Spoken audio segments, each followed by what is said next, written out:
बाहर कर दिया जाएगा। ये शरीर हमारा आपका यही जमीन पर गिर पड़ेगा, क्योंकि जीवात्मा के निकल जाने के बाद में ये शरीर सिर्फ एक माटी का पुतला है, उससे ज्यादा कुछ भी नहीं। इसीलिए महात्मा जीवों को समझाते हैं कि भाई मिली नरदेह यह तुमको, बनाओ काज कुछ अपना और पचो मत आए इस जग में, जानियो रैन का सपना।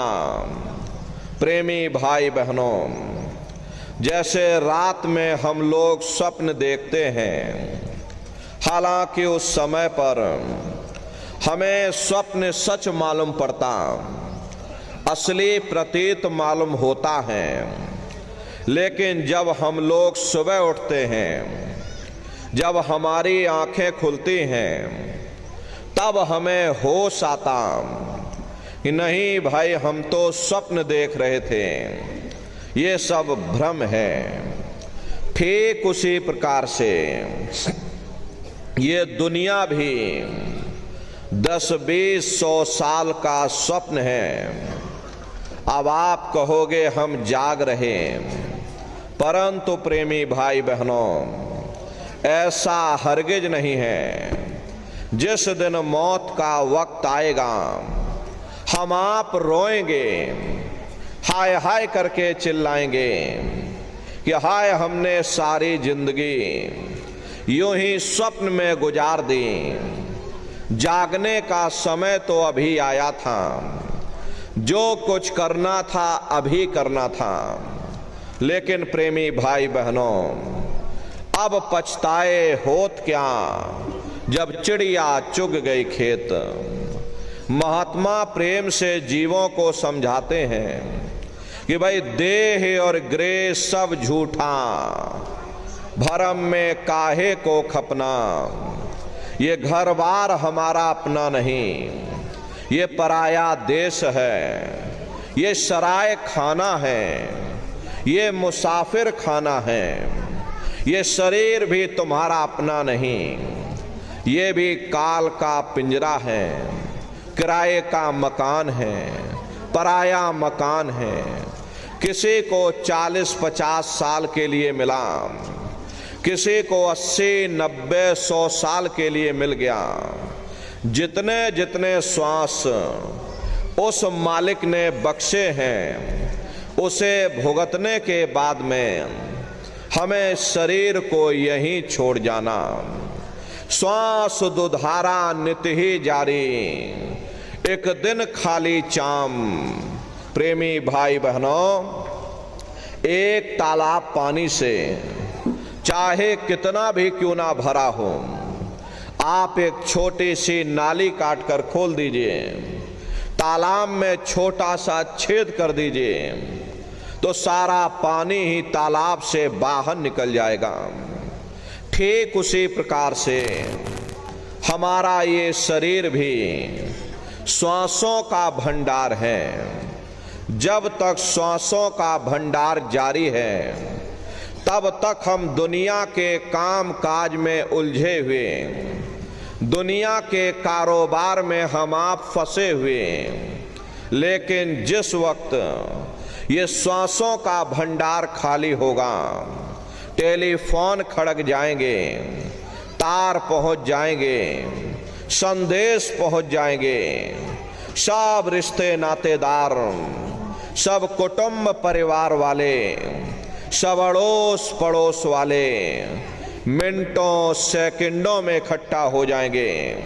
प्रेमी भाई बहनों, मामूली कष्ट नहीं होता, मौत के समय में घनघोर पीड़ा होती है। जनमत मरत दुसह दुख हुई। सहजो बाई ने फरमाया है कि सहजो मौत आईया, अंग अंग दिया तोड़, और हिया जरे छाती फटे, उठे पीर घनघोर। गुरु महाराज सत्संग में फरमाते थे कि जैसे 1 लाख बिच्छू एक साथ मिल करके हमारे शरीर पर डंक मारें, उससे भी लाखों करोड़ों गुना ज्यादा मौत के समय में दर्द होता है। जब मृत्यु आती है तो किस तरह से प्राण निकलते हैं, प्राणों के निकलने की क्या प्रक्रिया होती है, पहले उसे आप अच्छी तरह से समझ लीजिए। सिमटत भास श्वास उठ जावे और प्राण पति जब सिमट समावे, उस समय हमारी श्वासें रुक जाती, शरीर की चेतना पीछे सिमटने लगती, तो सबसे पहले गुदा चक्र टूटता है, क्योंकि गुदा चक्र में पृथ्वी का वास होता। गुदा चक्र टूट करके ऊपर इंद्रिय चक्र में समा जाता, इंद्रिय चक्र में जल का वास होता, यानी जल ने पृथ्वी को घोल दिया। फिर जब इंद्रिय चक्र टूटेगा तो ऊपर नाभि चक्र में समा जाएगा, नाभि चक्र में अग्नि का वास होता, यानी अग्नि ने फिर जल को सुखा दिया। ये नीचे से सिमटाव होता है, नीचे से ऊपर की ओर सिमटाव होता। फिर जब ये नाभि चक्र टूटेगा तो हृदय चक्र में समा जाएगा, हृदय चक्र में वायु का वास होता, यानी वायु ने अग्नि को अपने में समाहित कर लिया और इस तरह से वायु आकाश में उड़ गई। ये आंखों की पुतलियां ऊपर पलट जाती हैं, मुंह खुला का खुला रह जाता। महात्मा प्रेम से जीवों को समझाते हैं कि भाई जब यह कर्म कला उपजावे और बुद्धि सुरत की आन दबावे, जब यह जीवात्मा पांचों तत्वों को लांग करके जल पृथ्वी अग्नि वायु आकाश पांचों तत्वों को लांग करके ऊपर आते हैं, तो काल दाढ़ में आन दवानी और जब ढर के नैनन से पानी, जब काल अपनी दाढ़ में दबाता है उस समय नेत्रों से पानी निकलता है, इंद्रियां टूट टूट करके चकनाचूर हो जाती, सब रिश्ते नातेदार खड़े रह जाएंगे। लगे टकटकी दिखे न भाई, वाही समय को करे सहाई। उस समय जीव टकटकी लगाकर देखता है कि कोई मेरी मदद कर दे, कोई मेरी सहायता कर दे, कोई मुझे बचा ले। लेकिन प्रेमी भाई बहनों, सब नात रिश्तेदार भाई बंधु सगे संबंधी खड़े रह जाते हैं, डॉक्टर वैद हकीम सब घेरे रह जाते हैं, लेकिन उस समय आपको कोई बचा नहीं पाता। यमदूत आते हैं, प्राणों की डोरी को तोड़ देते और जीवात्मा को खींच करके इस शरीर से बाहर कर दिया जाता। और जैसे ही जीवात्मा शरीर से अलग हुई, ये शरीर हमारा मिट्टी हो जाता। फिर इस मिट्टी को एक रात अपने घर में रखने को कोई तैयार नहीं होता। अरे आपके कितने भी सगे संबंधी क्यों ना हो, खास नात रिश्तेदार क्यों ना हो, लेकिन एक रात कोई घर में मिट्टी रखने के लिए तैयार नहीं होते हैं। कहते भाई जल्दी करो जल्दी करो, अब इनकी शक्ल देखने में हमको डर लग रहा, जल्दी से बाजार से कफन खरीद के लाओ, जल्दी से लकड़ियां खरीद के लाओ, जल्दी से चिता तैयार करो, इनको घर में से जल्दी से उठा ले जाओ, वहीं शमशान भूमि पर जला देना। ये जो घर में इनके कपड़े लत्ते पड़े हुए, हर इनके कपड़े लत्ते भी उठा ले जाओ, वहीं शमशान भूमि पर जला देना। जिस बिस्तर पर ये लेटे रहे, ये बिस्तर भी अशुद्ध हो गया, अब इनकी छुई हुई चीज हमको घर में एक नहीं चाहिए, इसलिए इनका बिस्तर भी उठा ले जाओ, वहीं शमशान भूमि पर जला देना।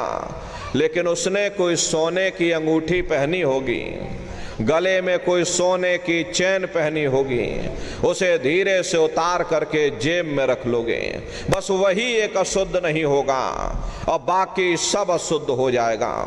अरे महात्मा कहते हैं कि भाई कुटुंब परिवार मतलब का बिना धन पास नहीं जाए। ये रिश्ते नातेदार, ये कुटुंब परिवार वाले, ये सब स्वार्थ के संगी साथी हैं। हरे प्रेमी भाई बहनों, आज तुम्हारी जेब में पैसा है तो सब जैसे तैसे तुमसे रिश्तेदारियां कायम कर लेंगे, लेकिन आज जेब खाली हो जाए तो कोई किसी को याद करने वाला नहीं। 13 दिन बाद 13वीं मना दोगे, लड्डू पूड़ी पकवान बना करके खिला दोगे, फिर जाने वाले को कोई याद नहीं करता। अभी बूढ़े बुजुर्गों से पूछा जाए कि क्या तुमको तुम्हारे माँ बाप की याद आती है, तो कहेंगे भाई नहीं आती। अरे क्यों नहीं आती? तुम्हारे माँ बाप थे, तुमको पाला पोसा बड़ा किया, खुद बेचारे भूखे रहे होंगे, तुम्हारा पेट पाला होगा, तुमको तुम्हारे माँ बाप की याद क्यों नहीं आती? क्योंकि तुम्हारे सामने तुम्हारे लड़के बच्चे हो गए, तुम्हारे नाती पोता पंती और संती हो गए, इसलिए तुम अपने माँ बाप की यादों को धीरे धीरे भूल गए और नई यादों में धीरे धीरे बस गए। ऐसे ही प्रेमी भाई बहनों, एक दिन सब तुमको भी भूल जाएंगे, कोई किसी को याद करने वाला नहीं। ये कहानी तो शमशान भूमि पर समाप्त हो गई। उधर देखो क्या होता, तुम्हारी जीवात्मा को ले जा करके ऊपर धर्मराज की कचहरी में पेश कर दिया जाएगा। वहां पलक झपकते ही तुम्हारे अच्छे और बुरे कर्मों का हिसाब किताब हो जाएगा।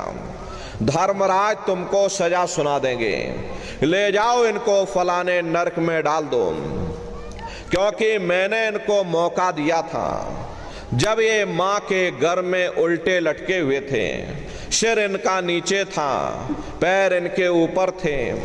उस समय इन्होंने मुझसे प्रार्थना की थी कि हे मालिक, मुझे एक बार मौका दे दो, मुझे एक बार मनुष्य शरीर दे दो, हम भजन करेंगे, भक्ति करेंगे, हम अपनी जीवात्मा का कल्याण करेंगे।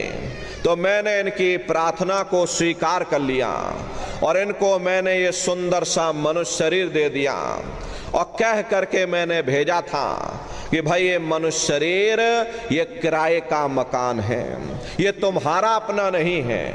अगर ये तुम्हारा अपना होता तो हमेशा तुम्हारे पास रहता, ये तुम्हारा अपना नहीं।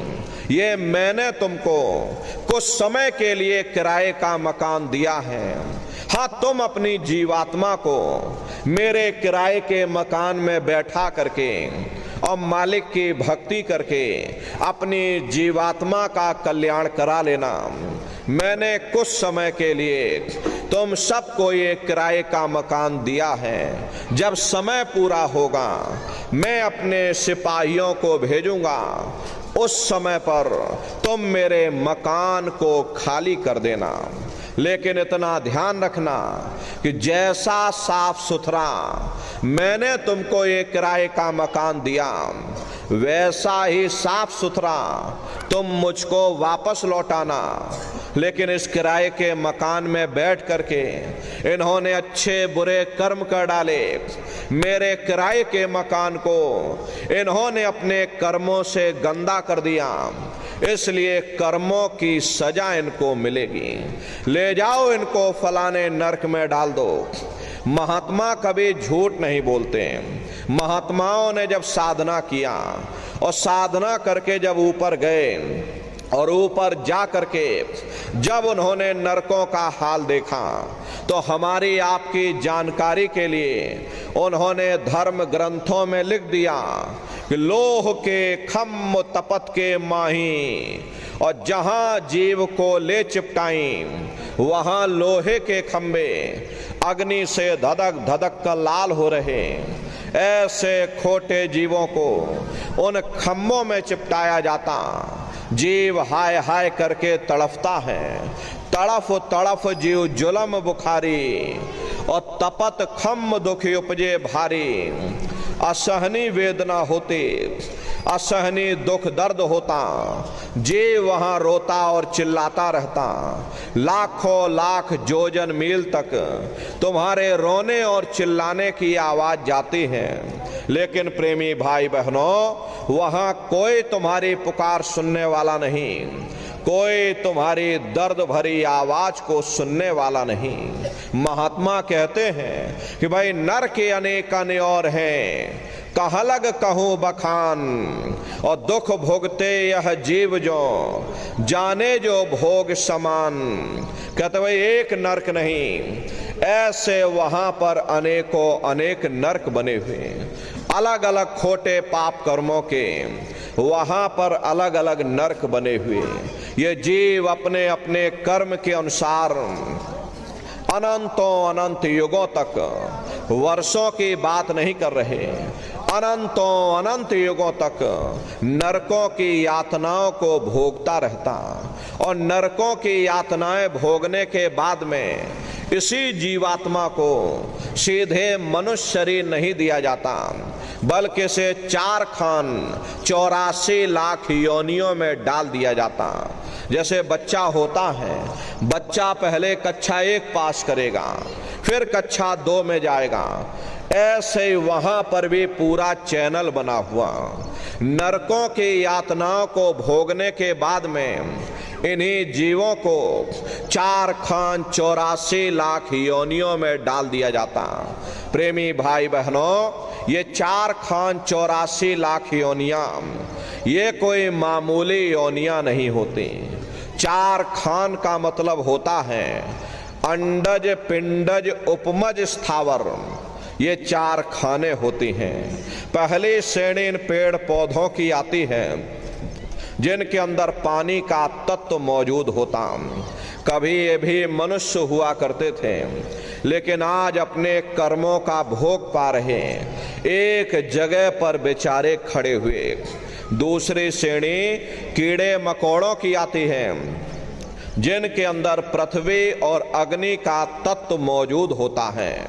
तीसरी श्रेणी पंछियों की आती, चौथी चौपाए जानवरों की आती, और 5वीं स्वयं इंसान की आती, जिसके अंदर 5 तत्व जल पृथ्वी अग्नि वायु आकाश 5 तत्व मौजूद होते हैं। प्रेमी भाई बहनों, ये 4 खाने हैं, इनकी अलग अलग 84 लाख योनियां होती हैं।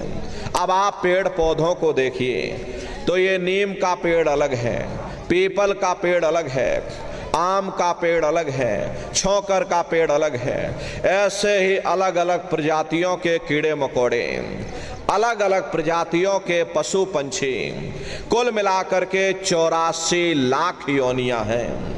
हम दुनिया के जीवों को नरकों की यातनाएं भोगने के बाद में इन्हीं 84 लाख योनियों में डाल दिया जाता। मामूली कष्ट नहीं होता।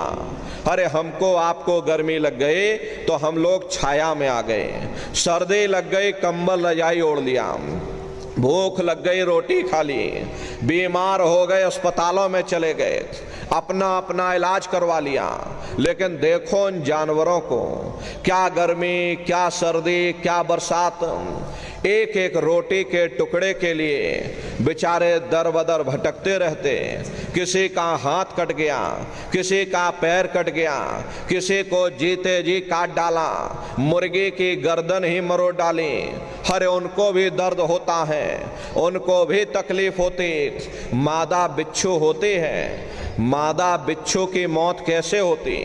मादा बिच्छू जब अपने बच्चे को जन्म देते हैं तो उसी के बच्चे अपनी भूख को मिटाने के लिए अपनी माँ की पीठ पर चढ़ जाते हैं और उसी के मांस को नोच नोच करके खाते हैं। वो तड़पती रहती है, कराहती रहती है, लेकिन जब तक हड्डी हड्डी न बच जाए उसके बच्चे अपनी माँ की पीठ से नीचे नहीं उतरते हैं। ऐसे न जाने कितने जीव जंतु इस संसार में दुख सह रहे।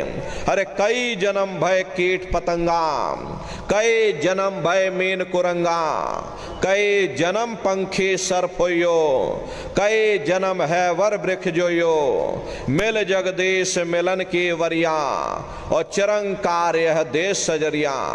करोड़ों करोड़ युगों से हम आप नरकों की यातनाओं को भोगने के बाद में फिर कभी कीड़े पतंगों की योनि में, कभी पेड़ पौधों की योनि में, तो कभी पशु और पंछियों की योनि में डाले जाते हैं। प्रेमी भाई बहनों, 84 लाख योनियों की सबसे जो आखिरी योनि होती है वो गाय और बैल की योनि होती।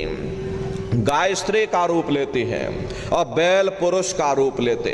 ये 84 लाख योनियों की सबसे आखिरी योनि यानी कि अंतिम पायदान होता है।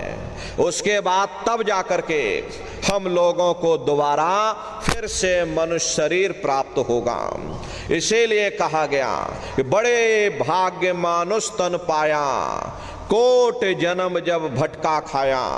कोटान कोट जन्म जन्मांतरों तक अलग अलग योनियों में भटकने के बाद में तब बड़े सौभाग्य से हम लोगों को ये मनुष्य शरीर प्राप्त हुआ। बड़े से बड़े देवी देवता भी इस मनुष्य शरीर को पाने के लिए तरसते हैं, क्योंकि उन नरकों से, उन 84 से निकलने का केवल एक ही दरवाजा है, वह केवल मनुष्य का शरीर है। इसी मनुष्य रूपी मंदिर में बैठ करके हम उस परमात्मा की भक्ति कर सकते। इसीलिए संतों महात्माओं ने इस पंच भौतिक शरीर को सच्चा हरि मंदिर कहकर याद किया कि हरि मंदिर यह शरीर है और ज्ञान रतन प्रकट होए।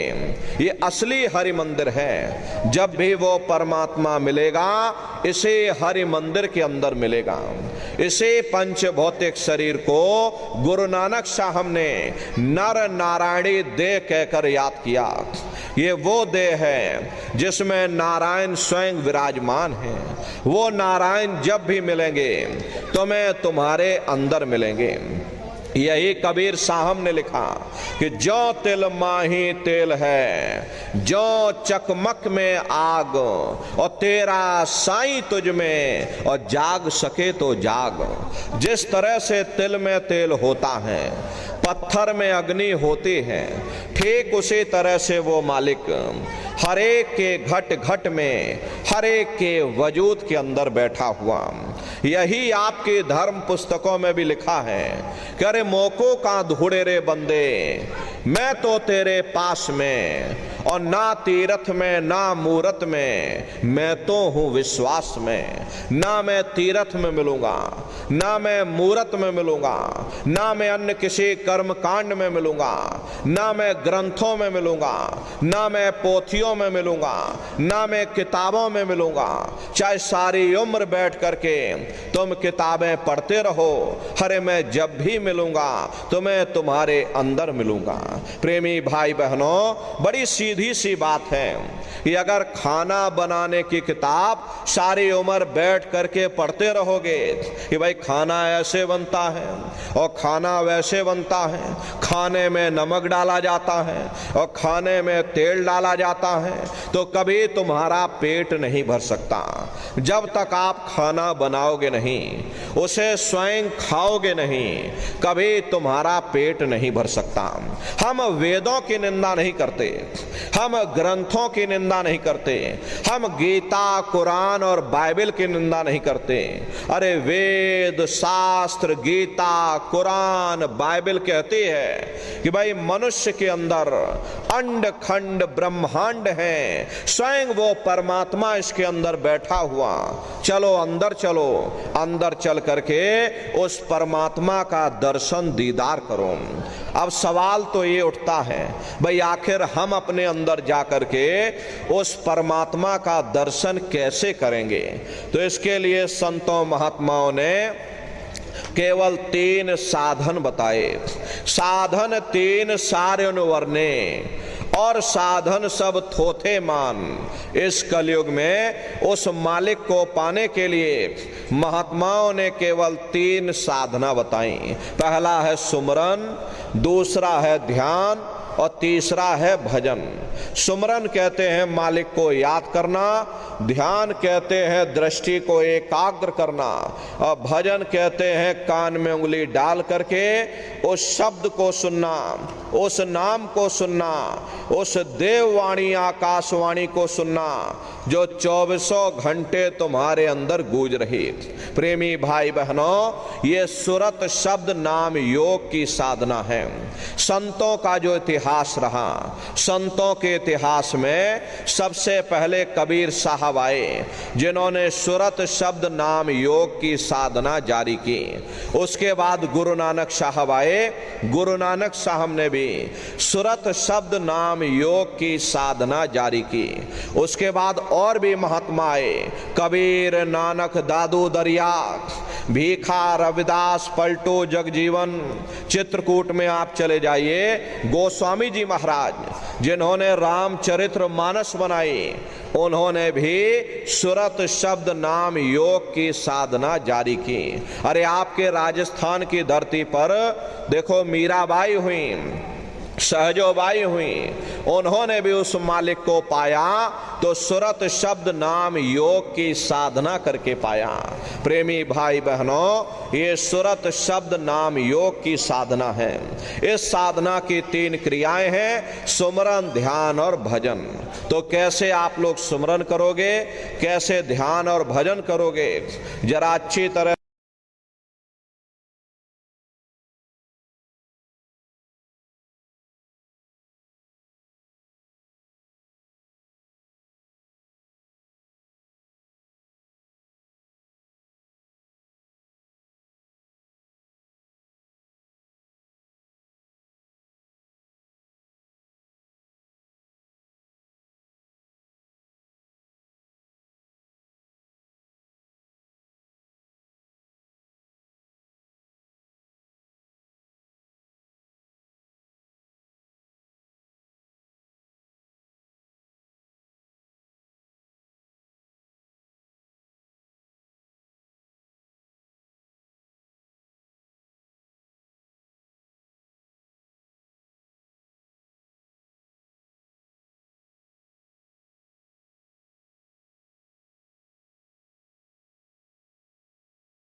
महाप्रभु का नाम है। समय समय पर संत महात्मा अपने अपने समय पर आकर के अपनी साधना के द्वारा उस मालिक के नाम को जगाते हैं, उस मालिक के नाम को सिद्ध करते हैं। जैसे कबीर साहब आए, उन्होंने साहिब नाम सिद्ध किया। गुरु नानक साहब आए, उन्होंने वाहे गुरु नाम सिद्ध किया। गोस्वामी जी महाराज आए, उन्होंने राम नाम सिद्ध किया। मीराबाई आई, उन्होंने गिरधर नाम सिद्ध किया। इसी तरह से हमारे गुरु महाराज जय गुरुदेव नाम सिद्ध करके गए। जय गुरुदेव नाम का जहाज लगा कर गए। अगर इस जहाज पर सारी दुनिया बैठेगी, ये जहाज सारी दुनिया को पार करेगा। एक है साध है सब सद है, और सब साध है सब जाए। पहले अपने गुरु की उंगली पकड़ लो, क्योंकि गुरु गोविंद दो खड़े, काके लागो पाई, और बलिहारे गुरु आपने, जिन गोविंद दियो बताई। महिमा उन्हीं की है जिन्होंने गोविंद को लखा दिया। इसीलिए कहा जाता है कि गुरुर ब्रह्मा गुरुर विष्णु गुरुर देवो महेश्वरः गुरुर साक्षात पार ब्रह्म तस्मै श्री गुरुवे नमः। इसलिए प्रेमी भाई बहनों, साधना करने से पहले जय गुरुदेव नाम का सुमरन आप सभी लोग करिएगा। सुमरन करने के बाद में फिर आप ध्यान पर बैठिएगा। दूसरा है ध्यान, और ध्यान कहते हैं दृष्टि को एकाग्र करना। कैसे ध्यान करोगे, जरा अच्छी तरह से समझ लीजिए। अपने अपने घरों में पलथी मार करके बैठ जाना, आंखों को धीरे से बंद कर देना। इन आंखों पर कोई जोर मत देना। जैसे सोते समय धीरे से आंख को बंद करते हो, ऐसे धीरे से आंख को बंद कर लेना। दोनों आंखों के मध्य भाग में दूर सामने देखिएगा, सामने आपको अंधेरा दिखाई पड़ेगा। बस उसी अंधेरे में एक जगह पर अपनी दृष्टि को रोकिएगा।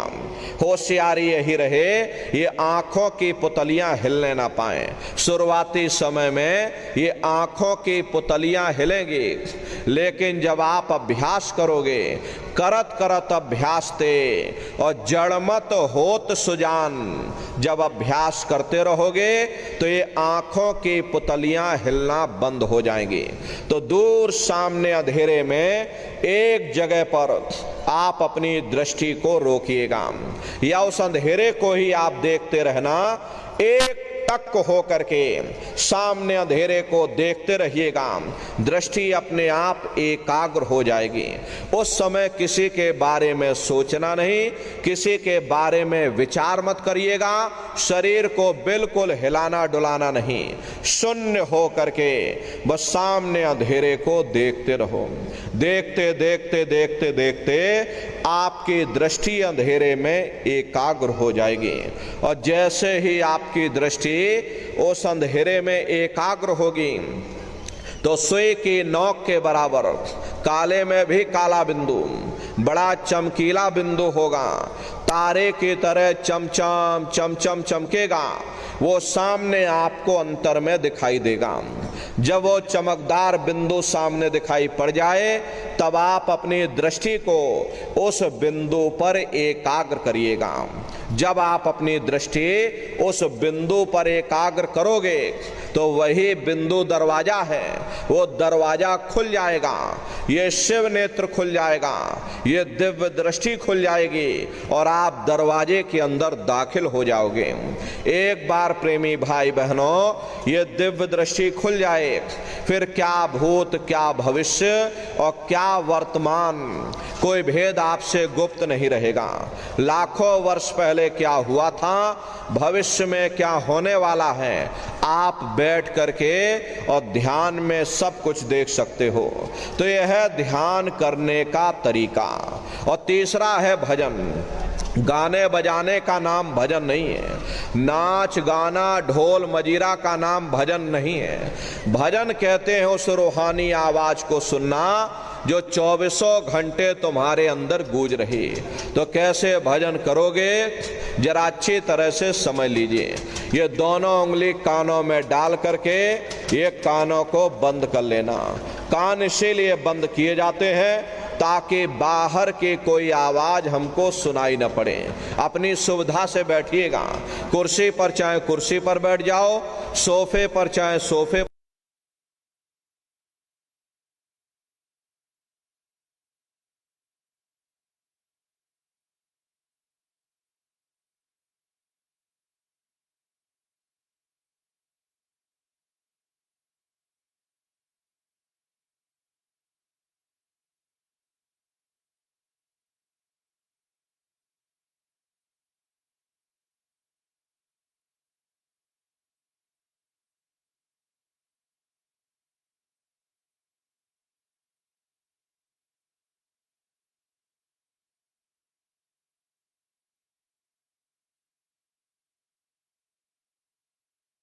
सुनाओ। यानी पहले अपनी आंख को बंद करो, अपने मुख को बंद करो, दोनों उंगली कानों में डाल करके ये कानों को बंद कर लेना और ऊंचे से ऊंचा ध्यान दे करके उस आवाज को सुनने की कोशिश करो। प्रेमी भाई बहनों, जब आप अपने कानों को बंद करके ऊंचा ध्यान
पढ़े सो पंडित होई। दुनिया वाले कहते हैं कि 2.5 अक्षर का मतलब प्रेम है।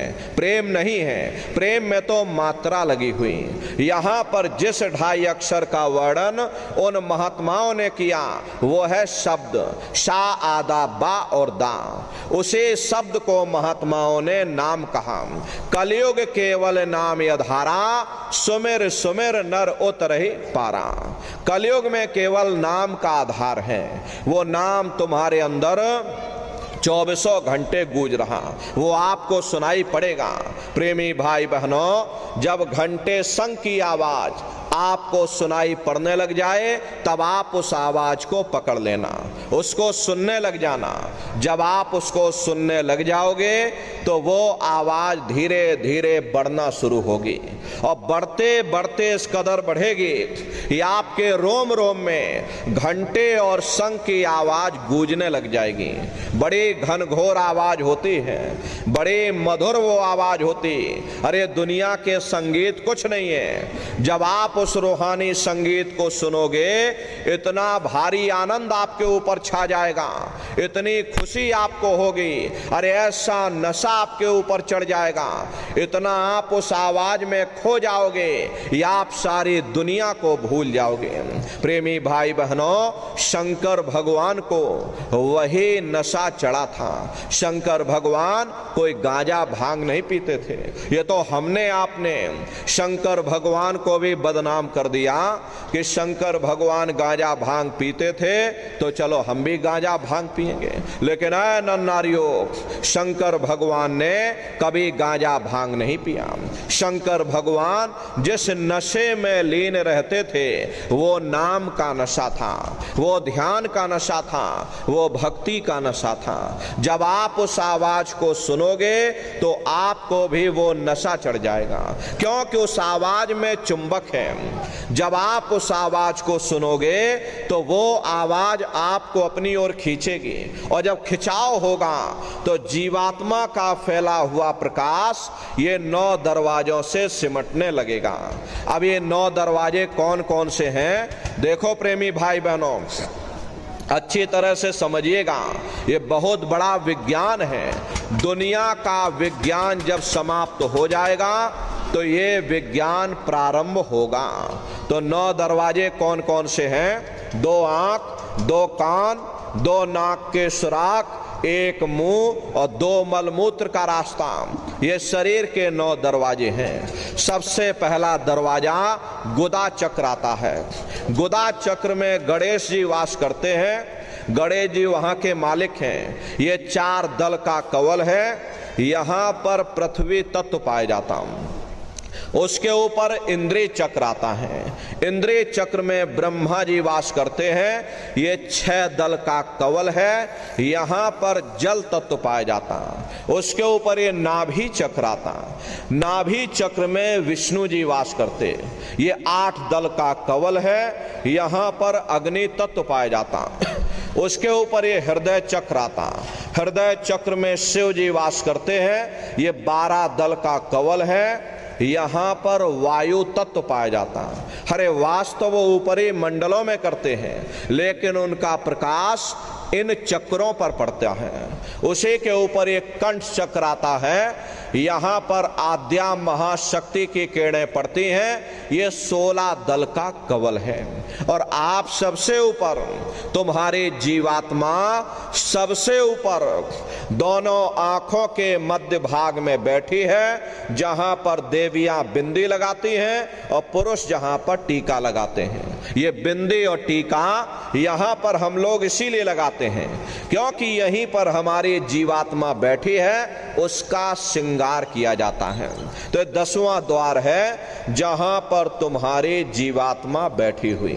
इसी 10वें दरवाजे पर बैठ करके जीवात्मा अपने प्रकाश को 9 दरवाजों में फैलाती है, जिससे आपका ये शरीर चलता, आपके हाथ और आपके पांव चलते हैं। जब आप भजन करोगे और घंटे शंख की आवाज को सुनोगे तो उस आवाज में चुंबक है, वो आवाज आपको अपनी ओर खींचेगी।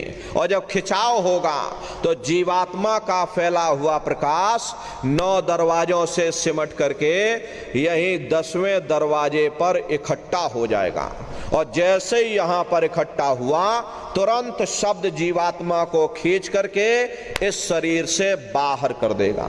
फिर आप अपनी आंखों से देखिएगा कि हमारा शरीर ये है, हम ये खड़े हैं। आप अपने शरीर से अलग हो जाओगे।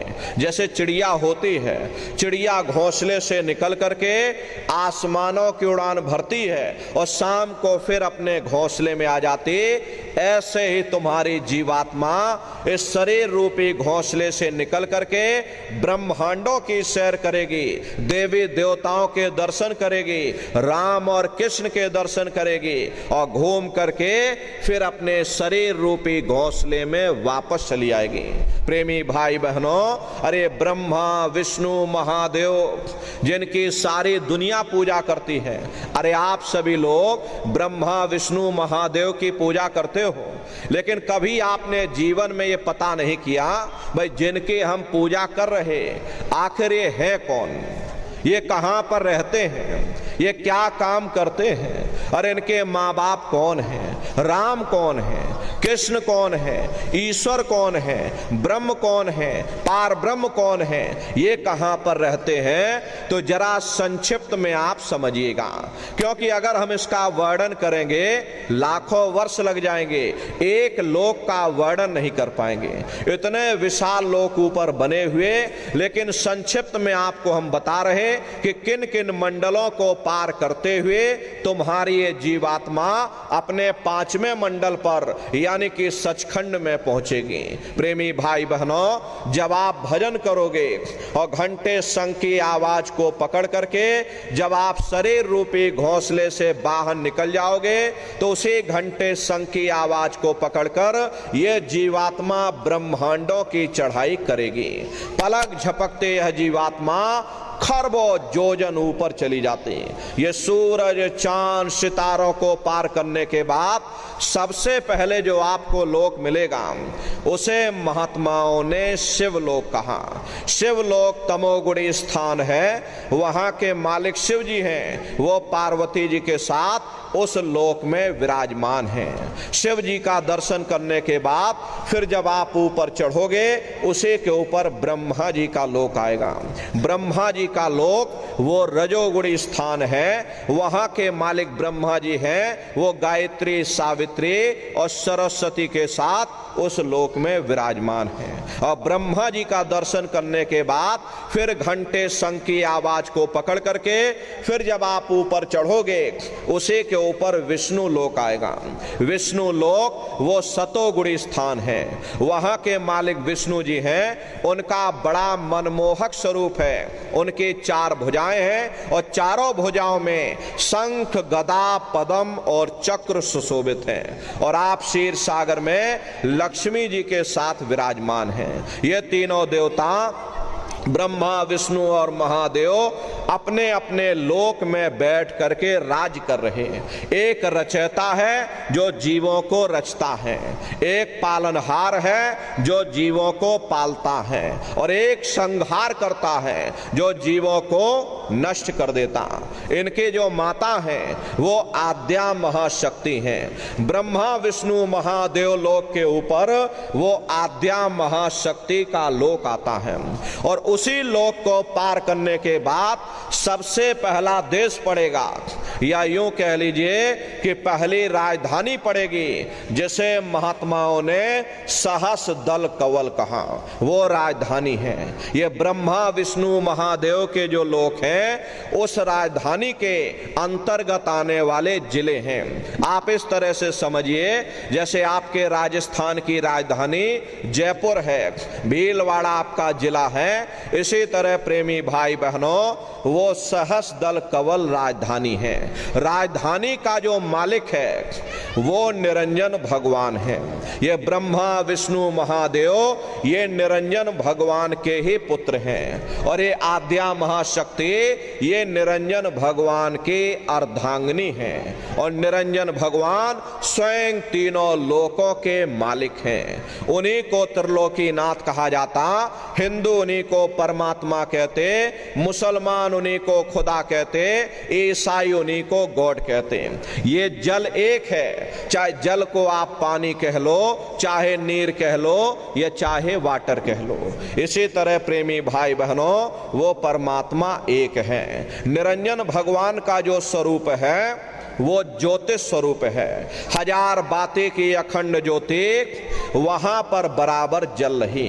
हम आप मंदिरों में ज्योत जलाते हैं, इस ज्योत में हम आप तेल डालते हैं, बाती डालते हैं, ये तो हम आप उसकी नकल करते।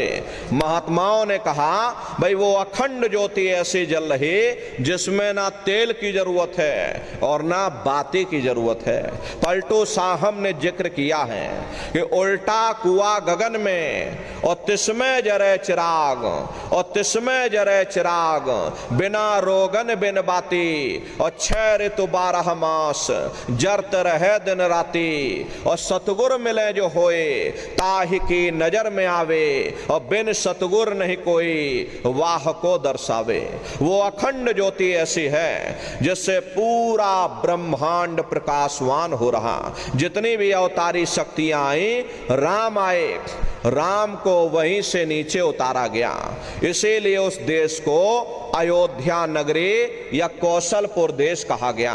गोस्वामी जी महाराज जब साधना करके वहां पहुंचे तभी गोस्वामी जी महाराज ने रामचरित्र मानस में लिख दिया कि मुद्यो नैन त्रिशत में भयो पुन चितवत कौशलपुर गयो।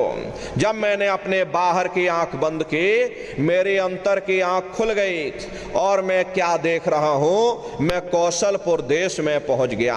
मोह विलोक राम मुस्काई, मुझे देख करके राम भगवान प्रसन्न हो गए। उन्होंने ऊपर जाने का मुझे रास्ता दे दिया। मैं ऊपर जा करके क्या देख रहा हूं कि उधर माज सुने अंडज राया, देखें बहु ब्रह्मांड निकाया, अति विचित्र ताहलोक अनेका, रचना अधिक एक ते एका। विचित्र विचित्र भांत के वहां पर लोग बने हुए, एक से सुंदर एक सोने के महल वहां बने जिनकी शोभा अवर्णीय है।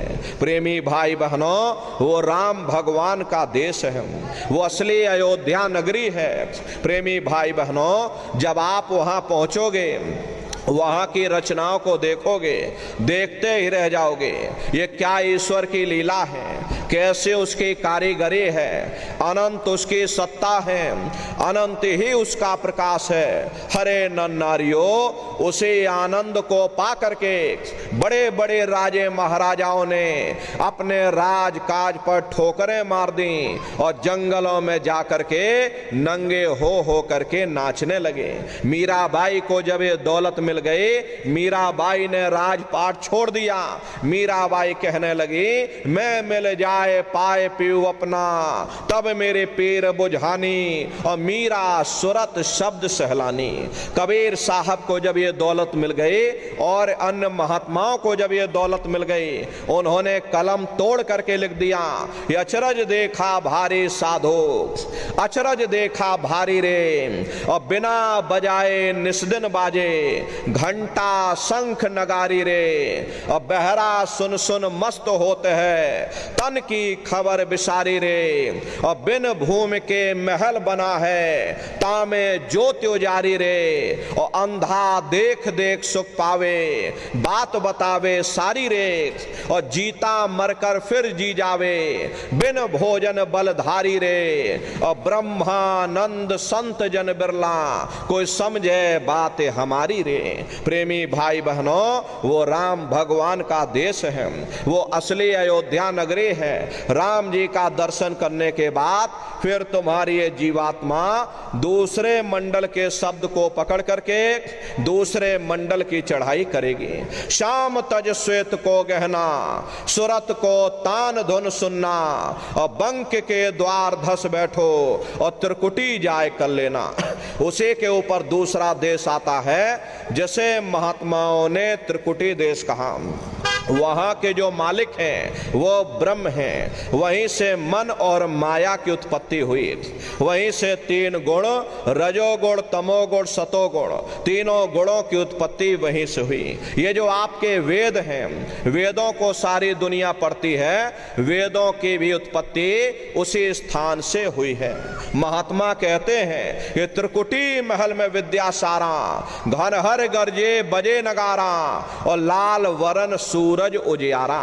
वहां पर दो धुने, बादलों की गर्जन और मृदंग की आवाज उस लोक में गूंजती रहती है। जैसे राम भगवान के देश में घंटे और शंख की आवाज होती है, उसी तरह से ब्रह्म के देश में बादलों की गर्जन और मृदंग वहां पर बजता रहता, ओम का जाप बराबर वहां होता रहता।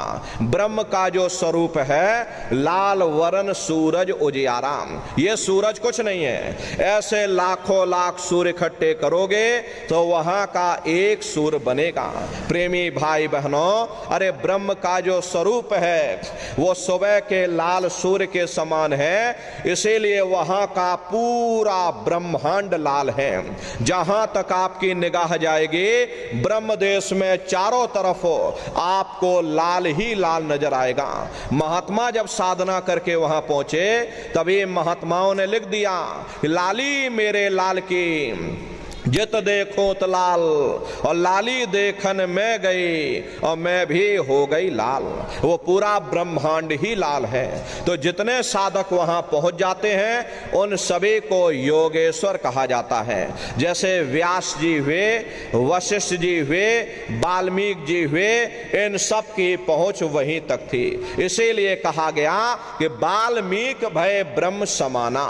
जब इनकी जीवात्मा वहां पहुंची और जब इन्होंने ब्रह्म का दर्शन किया तो इनका स्वरूप भी ब्रह्म के समान यानी कि ब्रह्म स्वरूप हो गया। तो जितने साधक वहां पहुंच जाते हैं उन सभी को योगेश्वर कहा जाता। योगेश्वर भगवान श्री कृष्ण उसी देश में वास करते हैं। ये जो ब्रह्म देश है वो श्री कृष्ण भगवान का ही देश है और श्री कृष्ण भगवान वहीं पर रहते हैं। ये बाहर की जन्माष्टमी नहीं है जो आप लोग मनाते हो, अरे ये तो आप नकल करते हो। महात्माओं ने कहा था भाई सही मायने में तुम जन्माष्टमी कब मनाओगे? जब तुम्हारी ये जीवात्मा 5 तत्व जल पृथ्वी अग्नि वायु आकाश और 3 गुण रजोगुण तमोगुण सतोगुण 5 तत्व और 3 गुणों से परे होकर के ब्रह्म देश में पहुंच करके जब कृष्ण भगवान का दर्शन कर लोगे तब सही मायने में जन्म अष्टमी मनाई जाएगी। वहां कृष्ण भगवान का दर्शन करने के बाद फिर तुम्हारी ये जीवात्मा तीसरे मंडल के शब्द को पकड़ करके तीसरे मंडल की चढ़ाई करेगी। आगे पहुंची सुन झंकार, ररंकार धुन सुनी पुकार, आगे श्वेत शून्य है भाई और मान सरोवर पैठ नहाई। उसी के ऊपर तीसरा देश आता जिसे महात्माओं ने शून्य देश कहा, उसी को रारंग देश कहा जाता, उसी को अक्षर और नेति कहा जाता। वहां के जो मालिक हैं वो रारंग पुरुष यानी कि पार ब्रह्म पुरुष हैं। वहां किंगरी और सारंगी दो धुनें उस लोक में गूंजती रहती। पार ब्रह्म पुरुष का जो स्वरूप है वो पूर्णमासी के चंद्रमा के समान बड़ा ही मनमोहक स्वरूप है। इसी स्थान पर प्रेमी भाई बहनों एक बहुत बड़ा अमृत का सरोवर बना है जिसे महात्माओं ने मान सरोवर कहा। जब तुम्हारी ये जीवात्मा उस मान सरोवर में स्नान कर लेगी तो जन्म जन्मांतरों के मैले पाप कर्म साफ हो जाएंगे। अरे यहाँ के पानी से तुम्हारे कर्मों की सफाई नहीं होने वाली। ये बाहर का पानी तुम्हारे शरीर के मैल को धो सकता, लेकिन जो पापों का मैल है, जो अंतःकरण में कर्मों की गंदगी जमा, वो जब साफ होगी जब आप तीसरे मंडल पर पहुंच करके उस गंगा में डुबकी लगाओगे। उसमें स्नान करने के बाद ये जीवात्मा हंस रूप हो जाती है। हंसन मिले हंसा हो जाई, मिले जो अमी हारा है। जीवात्मा का खुद का प्रकाश उस अमृत के सरोवर में स्नान करने के बाद 16 सूर्य के बराबर हो जाता। तो फिर यही जीवात्मा चौथे मंडल के शब्द को पकड़ करके चौथे मंडल की चढ़ाई करती है। दो पर्वत के संग निहारो, भंवर गुफाते संत पुकारो। दो पर्वतों को पार करने के बाद वो बड़ा सुंदर देश आता जिसे महात्माओं ने भंवर गुफा कहा। वहां के जो मालिक हैं वो सोहंग पुरुष हैं और सोहंग पुरुष का दर्शन करने के बाद ताके परे धाम सतनामा और बीन बजे सतलोक ठिकाना। सोहंग देश के ऊपर वो पांचवा देश आता जैसे महात्माओं ने सचखंड देश कहा। वो सचखंड देश अजर अमर अविनाशी सदा एक रस रहने वाला देश है। वहां न काल है, न कर्म है, न दुख है, न संताप है, न पुण्य है, न पाप है। जो जीवात्माएं वहां पहुंच जाती हमेशा के लिए जन्म मरण के बंधनों से आजाद हो जाते हैं। वहां के जो मालिक हैं वो सतपुरुष भगवान हैं जिनके रोम रोम में खरबों खरब सूरज चांद सितारे प्रकाशवान। वही हमारे आपके सच्चे मालिक हैं, वही हमारे आपके सच्चे पिता हैं। अरे हमको आपको वहीं से नीचे उतारा गया, फिर शब्द को पकड़ करके शब्द शब्द पौड़ी पर चढ़कर और पहुंचो सचखंड सतनाम। तो शब्द कब पकड़ में आएगा? जब आप भजन करोगे। और भजन कैसे किया जाएगा जरा अच्छी तरह से समझ लो। ये आंख और कान को बंद करिएगा लेकिन मन को रोकिएगा। ऐसे समय पर तुम्हारा ये मन जरूर भागेगा। अभी आप देखो सत्संग में बैठे हो, शरीर तुम्हारा यहां बैठा लेकिन मन सारी दुनिया में भाग रहा। किसी को पानी पीने जाना है, ये मन पानी पीने पहुंच गया। कोई बाल बच्चों को घर में छोड़कर आया, मन बाल बच्चों में पहुंच गया। कोई खेती बाड़ी छोड़ करके आया, शरीर बेचारा यहां बैठा, मन खेत में जुताई कर रहा। तो ऐसे भजन से कोई लाभ नहीं होगा।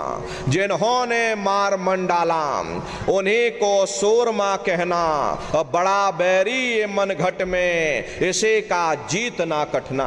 अगर दुनिया में कोई हमारा दुश्मन है वो केवल हमारा मन है। ये मन रूपी रावण कब मरेगा? जब 9 द्वारों पर फतेह हासिल करके तुम यहां 10वें द्वार पर चढ़ जाओगे, तब सही मायने में दशहरा मनाई जाएगी। ये बाहर की दशहरा नहीं है जो लकड़ी का रावण बना देते हो और फूंक फांक करके घर चले आते, कहते भाई हमने रावण मार दिया। महात्माओं ने कहा था भाई सही मायने में तुम दशहरा कब मनाओगे? जब 9 द्वारों पर फतेह हासिल करके तुम यहाँ 10वें द्वार पर चढ़ जाओगे, तब सही मायने में विजयदशमी मनाई जाएगी। तब ये मन रूपी रावण मरेगा, तब तुम्हारी ये जीवात्मा, अरे इसे जीवात्मा को महात्माओं ने राम भी कहा। अरे आपकी धर्म पुस्तकों में लिखा है, एक राम दशरथ का बेटा, एक राम घट घट में लेटा, एक राम का शकल पसारा, एक राम है सबसे न्यारा। एक वो राम है जो अयोध्या के वासी हैं, एक राम घट घट में लेटे, यानी हमारी आपकी जीवात्मा जो हर एक के अंदर मौजूद है। महात्माओं ने कहा भाई एक वो राम है। और एक राम का शकल पसारा, यानी पहले स्थान के मालिक वो निरंजन भगवान, जिनको दुनिया त्रिलोकीनाथ कहती है, जिनका ये पूरा पसारा पूरा संसार है। महात्माओं ने कहा भाई एक वो राम है। और एक राम है सबसे न्यारा, पांचवें स्थान के मालिक वो सतपुरुष भगवान जो हमारे आपके सच्चे पिता हैं। महात्माओं ने कहा भाई एक वो राम है। तो महात्मा तो उस राम की महिमा गाते हैं। मोटी बात आप पकड़िए कि भजन कैसे करोगे, ये आंख और कान को बंद कर लेना, ऊंचा ध्यान दे करके सुनना। शुरू में सीटी जैसी आवाज आप सभी को सुनाई पड़ेगी, उसे पकड़ लेना, सुनते रहना, सुनते सुनते उसी में लीन हो जाओ। जब आप उसमें लीन हो जाओगे तो कुछ समय बाद में दोबारा आपको अनुभव होगा कि कहीं बड़ी दूर से एक महीन आवाज, घंटे और शंख की आवाज हमारे कानों में बज रही। जब घंटे शंख की आवाज आपको सुनाई पड़ने लग जाए तब आप सीटी की आवाज को छोड़ देना और घंटे शंख की आवाज को पकड़ लेना। एक बार प्रेमी भाई बहनों आप उस आवाज को पकड़ लो, फिर वो आवाज आपको नहीं छोड़ेगी, खींच करके शरीर से बाहर कर देगी। रोज आना, रोज जाना, रोज ब्रह्मांडों की सैर करना, रोज देवी देवताओं के दर्शन करना, रोज राम और कृष्ण के दर्शन करना, और घूम करके फिर अपने शरीर रूपी घोंसले में वापस चले आना। तो इस सुमरन, ध्यान और भजन तीन क्रियाएं आपको बताई गई। रास्ता सच्चा है, आप करोगे आपको अनुभव होगा, दिखाई भी देगा और सुनाई भी पड़ेगा।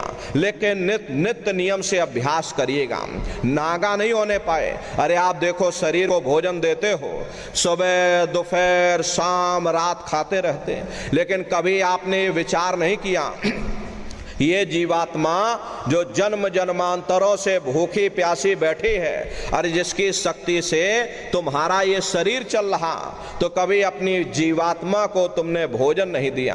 अरे इसका भोजन शब्द है, इसका भोजन नाम है। अपना ये नियम बनाइए कि पहले हम अपनी जीवात्मा को भोजन देंगे, फिर अपने शरीर को भोजन देंगे। अगर ये नियम आपका बन गया तो आपका लोक भी बन जाएगा और आपका परलोक भी बन जाएगा। प्रेमी भाई बहनों, अरे उस मालिक को पाने के लिए तुम्हें घर बार छोड़ने की जरूरत नहीं है, तुम्हें समाज छोड़ने की जरूरत नहीं है, तुम्हें जात बिरादरी बदलने की जरूरत नहीं है। अरे जात पात के रगड़े झगड़े ये हमारे अपने नहीं है, ये सिर्फ हमारे मन की खुराफात है। अरे आप सभी लोग बुद्धिमान हो, अपनी अपनी बुद्धि से आप सभी लोग विचार करिएगा। जब गुरु नानक साहब नहीं आए थे तब कोई सिख नहीं था, जब मोहम्मद साहब नहीं आए थे तब कोई मुसलमान नहीं था, जब ईसा मसीह साहब नहीं आए थे तब कोई ईसाई नहीं था, और पीछे लौटते चले जाओ तो केवल मनुष्य ही मनुष्य रह जाते हैं। जाति पाति पूछे नहीं कोई, हर का भजे सो हर का हुई। लोग यहाँ जात पात बनाते बनाते रह गए, लेकिन है नर नारियों, जब तुम्हारी ये जीवात्मा इस मनुष्य रूपी चोले को छोड़ करके ऊपर धर्मराज की कचहरी में पहुंचेगी, वहां न तुमसे ये पूछा जाएगा कि तुम किस जाति के हो, तुम किस कौम के हो, तुम किस मजहब के हो, तुम हिंदू हो या मुसलमान हो, तुम हिंदुस्तान से आए हो या तुम पाकिस्तान से आए हो। अरे वहां तुम्हारे कर्म देखे जाएंगे, भक्ति भाव देखा जाएगा, मालिक से मिलने का प्रेम और प्यार देखा जाएगा। इसीलिए महात्मा समझाते हैं कि भाई मालिक को पाने के लिए तुम्हें जात बिरादरी बदलने की जरूरत नहीं है, तुम्हें समाज छोड़ने की जरूरत नहीं है, तुम्हें घर परिवार छोड़ने की जरूरत नहीं है, तुम्हें बाल बच्चे छोड़ने की जरूरत नहीं है, तुम्हें जंगलों पहाड़ों में भटकने की जरूरत नहीं है, तुम्हें साधु सन्यासी और बाबा बनने की जरूरत नहीं। अरे भाई तुम अपने अपने घर परिवार में रहो, अपने अपने बाल बच्चों के साथ रहो, अपने अपने समाज में रहो, समाज की रीत नीति के अनुसार रहो, मेहनत और ईमानदारी से काम करो और 24 घंटे में घंटा 2 घंटा अपनी जीवात्मा के कल्याण के लिए सुरत शब्द नाम की कमाई यानी सुमरन ध्यान और भजन करिएगा। प्रेमी भाई बहनों, यही दौलत तुम्हारे काम आएगी, बाकी सब यहीं पड़ा रह जाएगा। सोए की एक नोक भी तुम्हारे साथ में जाने वाली नहीं है। अरे बड़े बड़े राजे महाराजे आए, सारी जिंदगी उन्होंने ये किला बनाते बनाते गुजार दिया। आज उनके किलों को जाकर देखिए, आज खंडहर बने पड़े हुए। विश्व विजेता सिकंदर सारी दुनिया पर राज करने का ख्वाब देखता था, वो भी मुट्ठी खोल करके चला गया। कोई क्या साथ लेकर के जाएगा? जो चीज तुम्हारे साथ में जाने वाली है वो केवल परमात्मा की भक्ति है। इसलिए प्रेमी भाई बहनों, वो दौलत कमा लो जो अंत समय में तुम्हारे काम आवे, वरना ये समय तुम्हारा निकलता जा रहा, ये श्वासों की पूंजी दिन प्रतिदिन कम होती जा रही। एक समय ऐसा आएगा ये बुलबुला तुम्हारा फूट जाएगा, फिर ना जाने दोबारा ये मनुष्य शरीर तुमको मिले ना मिले। अरे भटकते रह जाओगे युगों युगों के लिए नरकों और चौरासियों में। इसलिए प्रेमी भाई बहनों, अहो भाग्य है आपका, आपको ये मनुष्य शरीर मिल गया। इस मनुष्य रूपी मंदिर में बैठ करके वो आत्म धन कमा लो, वो रूहानी खजाना कमा लो, जिससे तुम्हारी जीवात्मा का कल्याण हो जावे। तो सुमरन ध्यान और भजन नित्य नियम से आप करिएगा। और देखो प्रेमी भाई बहनों, सभी लोग शाकाहारी रहना, क्योंकि हमारे गुरु महाराज ने शाकाहार पर विशेष जोर दिया। गुरु महाराज हमारे कहते थे कि बच्चे बच्चियों तुम लोग शाकाहारी रहना, शाकाहार का प्रचार करते रहना, इसी से देश और दुनिया में भारी परिवर्तन होगा। हरे नर नारियों, परिवर्तन कोई कानून बनाने से नहीं होता, परिवर्तन कोई आंदोलन करने से नहीं होता, परिवर्तन कोई तोड़फोड़ करने से नहीं होता। परिवर्तन तब होता है जब लोगों के विचार बदलते हैं, लोगों की भावनाएं बदलती हैं। और विचार जब बदलेंगे जब लोगों का खान पान शुद्ध होगा। अरे देसी कहावत है, जैसा खाए अन्न वैसा होए मन। जब इंसान पशुव्रती भोजन करेगा तो उसकी बुद्धि स्वतः ही पशुओं जैसी हो जाएगी, सोच विचार उसका चिंतन स्वतः ही पशुओं जैसा हो जाएगा। फिर जिस शराब के नशे में माँ बहन बेटी की पहचान खत्म हो जाए, उस शराब को पी करके यह कैसे पता चलेगा कि क्या अच्छा और क्या बुरा है? यही कारण है कि आज घर समाज में ये दुनिया भर के अत्याचार और दुनिया भर के व्यभिचार फैले हुए। अरे हम लोग मंदिर बनवाते हैं, उन मंदिरों में नहा धो करके जाते, कहते भाई परमात्मा के रहने की जगह है, हमको नहा धो करके जाना चाहिए, फूल अगरबत्ती ले जाना चाहिए। कोई उन मंदिरों में कूड़ा कचड़ा नहीं डालता।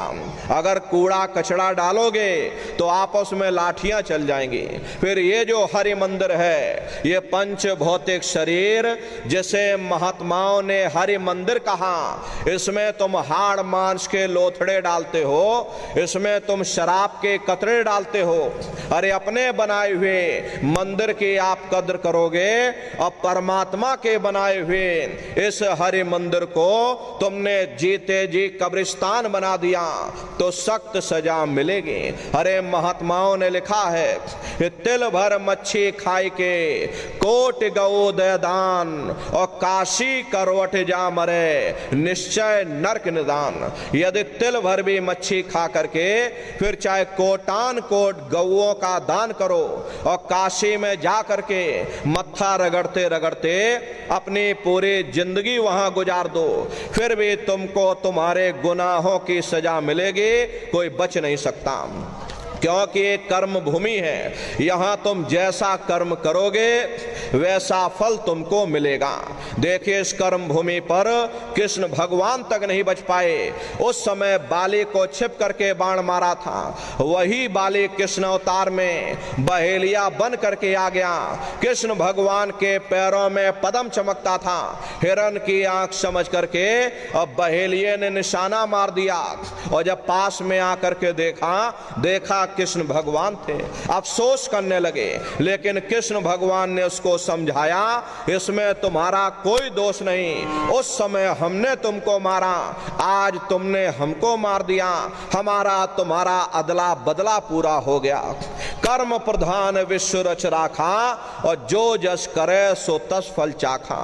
ये कर्मों का ऐसा देश है, यहां तुम जैसे बीज बोगे वैसे ही फसल काटोगे। इसलिए प्रेमी भाई बहनों, आपसे हमारी प्रार्थना है कि आप लोग शाकाहारी रहिएगा। कोई ऐसा नशा मत करना जिससे बुद्धि तुम्हारी पागल हो जाए और घर में माँ बहन बेटी की पहचान खो दो। अरे आप अपने आप को कट्टर हिंदू मानते हो, अरे भाई हम कट्टर हिंदू हैं, हमसे बड़ा सनातनी दुनिया में कोई नहीं, हम राम को मानने वाले हैं और हम कृष्ण को मानने वाले हैं। अरे आप राम को मानते हो और आप कृष्ण को मानते हो तो उनके आदर्शों पर भी चलना सीखो। राम ने कभी नहीं कहा कि तुम मांस खाओ या कृष्ण ने कभी नहीं कहा कि तुम शराब पियो। जितने देवी देवता अवतार हुए सभी यही कह करके गए कि अहिंसा परमो धर्मा। अगर हमने किसी को बनाया नहीं तो मिटाने का अधिकार हमारे पास नहीं। हरे नर नारियों, आप इंसान हो, इंसान का काम है दया करने का, दया धर्म का मूल है। इसलिए आप जीवों पर रहम करो, रूहों पर रहम करो।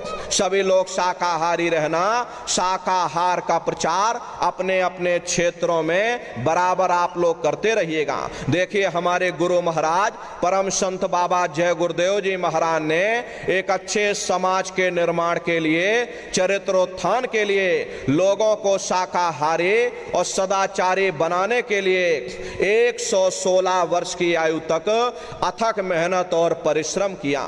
हमारे गुरु महाराज ने अपने गुरु की याद में मथुरा आश्रम पर इतना विशाल मंदिर बनवाया। गुरु महाराज हमारे कहते थे कि बच्चा मंदिर का वो देवता वहां पर बैठ करके बरकत बांट रहा।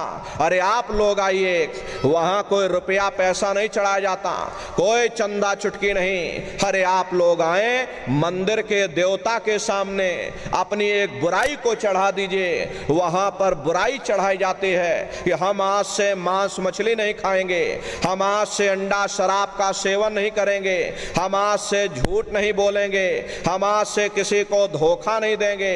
आप अपनी एक बुराई चढ़ा दो, आपकी एक मनोकामना पूरी होगी।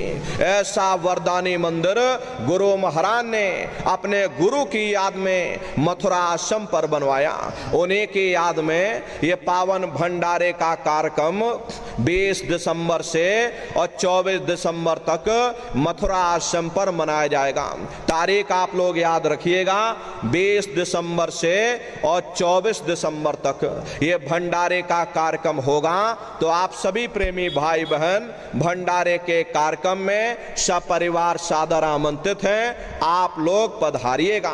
प्रेमी भाई बहनों, आपके रहने ठहरने के लिए अलग अलग जिलों के टेंट राउटी डेरे लगाए जाते हैं। भोजन पानी के लिए अलग अलग जिलों के वहां निःशुल्क भंडारे चलते रहते हैं। प्रेमी भाई बहनों, अपना बहुत बड़ा आश्रम है, करीब करीब 10 किलोमीटर के व्यास में अपना आश्रम बना हुआ।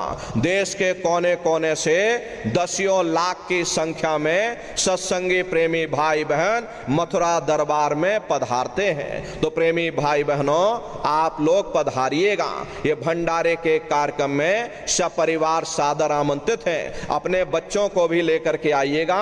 हम लोग ये सोचने लगते हैं कि अरे बच्चों को क्या करेंगे ले जाकर, ये बच्चे छोटे हैं, इनको घर में रहने दो, इनको पढ़ाई लिखाई करने दो, अभी इनकी पढ़ाई लिखाई की उम्र है। ये सत्संग सुनना, ये भजन पूजा पाठ करना, ये तो हम लोगों का काम है। इन बच्चों को घर पर पढ़ाई लिखाई करने दो। प्रेमी भाई बहनों, बस यहीं पर हम आप धोखा खा जाते। अरे पढ़ाई लिखाई जरूरी है, हम ये बात आपकी मानते हैं कि आज के समय में शिक्षा बहुत जरूरी है। अरे हमको भी गुरु महाराज ने पढ़ाया लिखाया, लेकिन प्रेमी भाई बहनों, पढ़ाई लिखाई के साथ साथ अच्छे संस्कार भी जरूरी है। और संस्कार कोई एमए बीए की डिग्री करने से नहीं पढ़ते, संस्कार कोई डिप्लोमा करने से नहीं पढ़ते। अगर एमए बीए की डिग्री करने से बच्चों के अंदर संस्कार पड़ जाते तो हिंदुस्तान में इतने वृद्धाश्रम न खोले गए होते। अरे संस्कार पढ़ेंगे महात्माओं के वचनों से, संस्कार पढ़ेंगे सत्संग के माध्यम से। ये बच्चे देश के भविष्य हैं, इन बच्चों के अंदर अच्छे संस्कार डालना ये समय की बहुत बड़ी मांग है।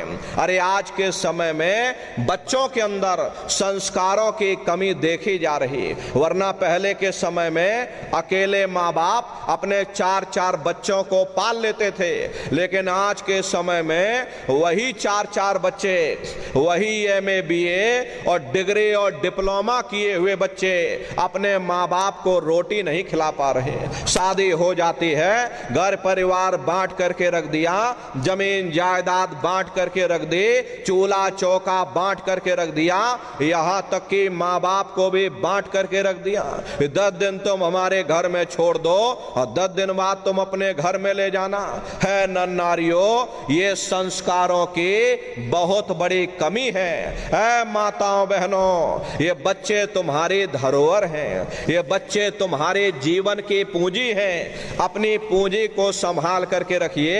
इन बच्चों को आप बचपन से तैयार करिए, इनको अच्छी शिक्षा देना, इनको अच्छे संस्कार देना, इनको शाकाहारी बनाना, इनको सदाचारी बनाना, इनको चरित्रवान बनाना। अरे इनको भी तुम राम और कृष्ण बना दो। यही बच्चे बड़े हो करके माँ बाप का नाम रोशन करेंगे और घर समाज का नाम रोशन करेंगे। इसलिए प्रेमी भाई बहनों, अपने अपने बच्चों के साथ, इष्ट मिष्ट परिवार वालों के साथ आप सभी प्रेमी भाई बहन भंडारे के कार्यक्रम में सपरिवार सादर आमंत्रित हैं। आप लोग पधारिएगा। सुमरन ध्यान और भजन बराबर आप लोग करते रहना। इतना जान लीजिए प्रेमी भाई बहनों, ये रास्ता बिल्कुल सच्चा है। अरे आप करोगे, आपको अनुभव होगा, दिखाई भी देगा, सुनाई भी पड़ेगा। अरे आपका लोक भी बन जाएगा और आपका परलोक भी बन जाएगा। इसी के साथ अब हम अपनी वाणी को विराम देते हैं। आप लोगों ने अपना कीमती समय हमको दिया, इसके लिए आप सभी प्रेमी भाई बहनों को बहुत बहुत साधुवाद है। कहने सुनने में यदि हमसे कोई गलती हुई हो, अरे हम तो छोटे हैं, अरे आप सभी लोग हमारी माताएं बहनें बूढ़े बुजुर्ग, हमको छोटा समझ करके आप सभी प्रेमी भाई बहन हमको क्षमा कीजिएगा। बोलो जय गुरुदेव। आप सभी लोग खड़े हो जाइए, सभी लोग खड़े हो करके मालिक के पावन नाम का सभी प्रेमी भाई बहन प्रेम के साथ उच्चारण करिएगा। बोलो जय।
बड़ी बारी से आप लोगों से मिल भी लेंगे, लेकिन आप लोग कोई धक्का मुक्की जल्दबाजी मत करिएगा, आराम आराम से आइएगा।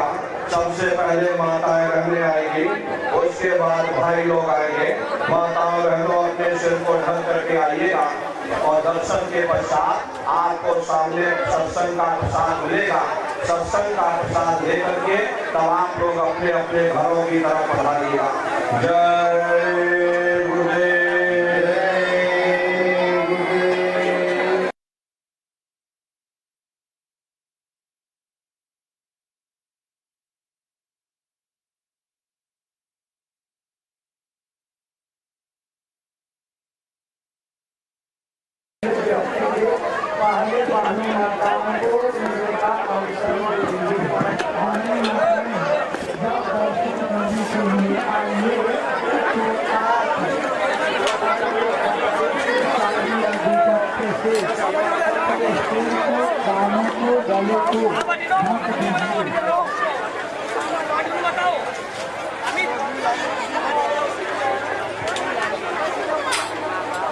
जब दर्शन करने आइए